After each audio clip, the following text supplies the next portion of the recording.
everything you need to know to beat the weekly parkour this week, which will get you this Thunderborn pattern and color, and I should say weekly rookie parkour because we're going to be getting a weekly pro parkour every Saturday. If you're struggling with these wall bounces, try to think about pushing into the wall you're pushing off of and sending yourself to the other wall, because if you don't make it to the other wall, you're not going to be able to hit again to go up higher. The same applies here, but you can also try to get a couple hits off of each wall for a little bit more speed. For these ice funnels, all you need to do is put a hand on each wall and make sure that you hold them wider than the bottom gap. And if you need to jump, just imagine pushing both walls away from you. You actually don't need this speed boost. You can corner climb that. You can also get into this corner with just wall running. Here I'm carving up and then I'm using my brake on both hands to stop myself in this corner. It was a little clunky on this run, but it works. This section, you just got to make sure that you use the non-ice parts of the wall to get around and collect all the cubes. And you can get pretty creative with carving, but if you want the easiest way to do this, you can just hold a hand on each wall and brake to stop, and then just throw yourself between the gray patches. Once you get to the top, you're going to hit yourself off of this ramp or just hop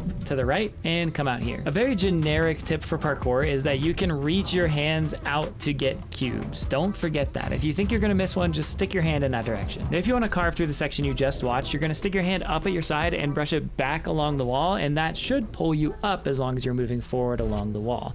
But if you don't want to carve, you can just hit along the wall, or you can also just corner climb up and run across the top of these things. This section really isn't too bad to hit your way through, but you do have to make sure that you keep yourself at the right height to collect the cubes. The easy way to do that is once again to stick a hand on each wall and brake to stop. Then you're going to want to build a little bit of speed down this ramp because you're going to need it to jump into the next section. You can wall run or wall carve to go above this ice, then you're going to go straight down and straight back up. To wall carve up, you stick your hand up and brush it back along the wall. To go down, you stick your hand down and brush it back along the wall. But if you don't have carving down yet, don't worry, because once again, you can just stick your hands on both walls and brake and then just hop through the section that way. And it does actually work for the whole section. So right here, you would normally have to just time your hits with the gray parts of the wall, but you can also just do this. And then you're going to go through some ice funnels which follow the same rules as the one earlier. But one little tip for this is you hold your hands slightly in front of you, you're less likely to lose track. And then for these ice points, you just want to make sure you have a hand on either side of the point, and that should keep you in the middle. And then just push down with both hands simultaneously to jump up. And if you made it this far, make sure to follow and let me know the time that you got in the comments below.